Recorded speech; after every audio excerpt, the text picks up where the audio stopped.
My loves, welcome back to Bedtime Stories with Mommy J, and we're going to continue with George Brown, Class Clown, Super Burp by Nancy Krulik, and illustrated by Aaron Blecha. And we are on Chapter 12. At lunch, George sat with Chris, Alex, and Juliana. They were pretty nice kids, and not once for the rest of the day did George feel even one bubble in his belly. All through recess and art class, he felt 100% like an ordinary kid. Art class had been especially fun because the kids were starting to make their paper mache piñatas. George loved sloshing around in the soupy, goopy paper mache paste as he built his piñata.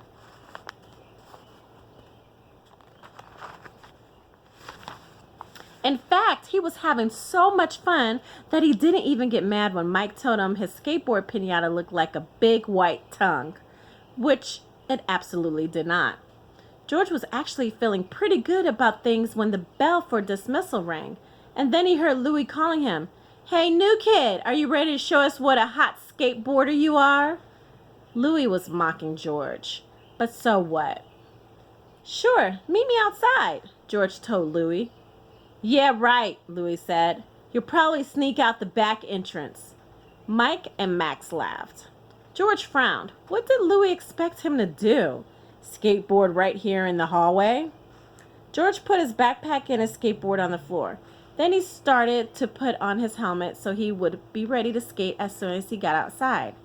As he was buckling his helmet strap under his chin, George got a strange feeling in his stomach. A bunch of bubbles were suddenly bouncing up and down and all around his belly. Oh no, not again. George tried desperately to stop the bubbles. He held his nose and clamped his mouth shut, but the bubbles were strong. He kept them down before, but George wasn't sure he could do it again. "George, what's wrong?" Alex asked. "Your face is turning purple." The bubbles ping-pong pinged their way out of George's stomach. They boing, bing, boing their way to his chest. They bing, boing, bing their way up his throat, and then... burp! George let out the loudest burp in the history of Edith B. Sugarman Elementary School. In fact, it was possibly the loudest burp ever burped in the history of all elementary schools. A super duper mega burp. The burps at the ice cream shop and in his classroom were baby burps compared to this one. Suddenly, all the talking in the hallway stopped. Everyone turned to stare at George. "It wasn't me," George declared. But there was no hiding it. George was the big burper. Everyone had heard it. Now everyone was laughing. And then suddenly, George's feet wanted to jump on his skateboard right here in the middle of school. George tried to stop them by grabbing onto Alex's shoulder. "Are you okay?" Alex asked. George couldn't stop himself. The super burp had taken over. He tried to keep holding on to Alex, but all at once his hands let go. They weren't cooperating. And neither were his feet. They leaped onto the board, and before he knew what was happening, George was rolling down the halls. He shifted his weight to the back of the board and whee! He took off into the air and turned the board around in a circle, a perfect 180. "Satisfied?" George shouted as he passed Louie. "George!" Mrs. Kelly came racing out the classroom. "Get off that skateboard right now!" But George didn't get off. He couldn't. It was like his feet were cemented to the board. "Woohoo!" George shouted as he popped up into the air into another ollie. Kids started clapping and whistling. "Check this out," George called to the kids. He turned the corner ready to do an awesome pop shove it. George looked over his shoulder. He could see Mr. Training running after him. "I'll put a stop to this," Mr. Trainer shouted to Mrs. Kelly, but George was too fast for him. Practically every kid at Edith B. Sugarman Elementary School was trailing after George and his runaway skateboard. George jumped up and landed back down on the skateboard.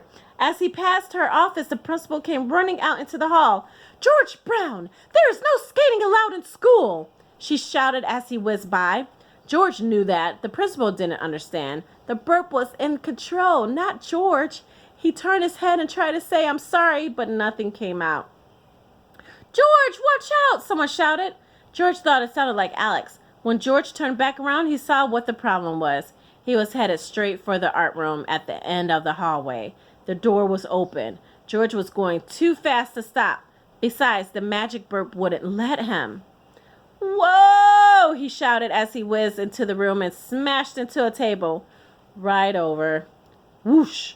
Suddenly, George felt a big bubble pop right in the middle of his stomach.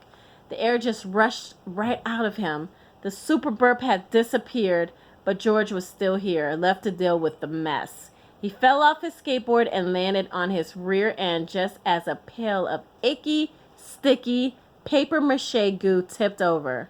Yucky. White paper mache rained down over George's head.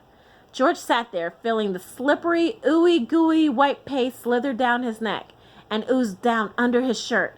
It dripped on George's face and into his mouth. Blech. It was the most disgusting thing George has ever tasted. And considering he once mixed tuna fish with chocolate ice cream and ketchup, that was saying a lot. "Hey, check it out," Alex said. "George is a human piñata." The kids were all crowding in the doorway.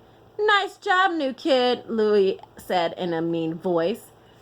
George sighed. New kid? There were those two words again. "You're in some mess now," Louie told George. George sat there for a minute, staring up at Louie. He didn't say a word. What could he say? Louie was right. "George!" Mrs. Kelly exclaimed as she ran into the art room. "Why would you do that? Just what got into you?" George sighed. It was actually what had gotten out of him that had made him act all goofy. But what was he supposed to say? The burp made him do it? That would just get him into more trouble. More trouble was the last thing George needed.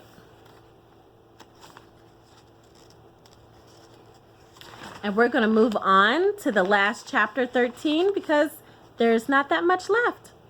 Chapter 13. I want to see if I should. That afternoon, George walked home alone again. He had to stay after school to clean up the art room. That had taken a really long time since the principal wouldn't let Chris or Alex stay to help.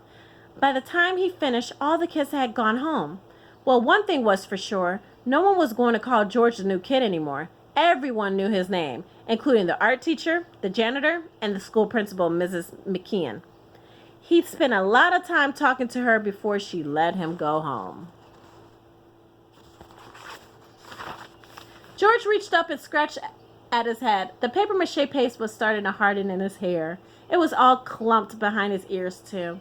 He was going to have to take a really long shower tonight. Then he'd have to clean up the dirty tub. And after that, his parents would talk about being responsible. George could just hear his mother asking, "What happened to the new George?" Worst of all, his parents would probably take away his skateboard for a week or two. Why me? George thought as he walked through Beaver Brook on his way home. Of all the millions of kids on the planet, why am I the one to get stuck with this stupid, magic, super burp? It didn't seem fair. George had a feeling he hadn't seen the last of the burp. It was going to come back, but who knew when? All George knew for sure was that he would have to work hard to stop it when it did. Because if he let that burp out, there was no telling what might happen next. And that's the end. So I want to let you guys know about the author. So Nancy Krulik is the author of more than 150 books for children and young adults, including 3 New York Times bestseller and the popular Katie Kazoo Switcheroo books. She lives in New York City with her family, and many of George's Brown escapades are based on things her own kids have done. No one delivers a good burp quite like Nancy's son, Ian. Nancy's favorite thing to do is laugh, which comes in pretty handy when you're trying to write funny books. And about the illustrator. Aaron Bletcher was raised by a school of giant squid in Wisconsin and now lives with his wife in London, England. He works as an artist and animator, designing toys, making cartoons, and illustrating books, including the Zombiekin series. You can enjoy more of his weird creations at www.monstersquid.com. And that's the end of the book, guys. I'm hoping to go ahead and maybe find more of George Brown class clown books that we can enjoy later. I love you guys so much. Mwah! Make sure you brush your teeth and stay nice and cozy because I know some storms are headed this way and everything. I love you guys. Hugs and kisses. Say your prayers. Mwah! Until next time.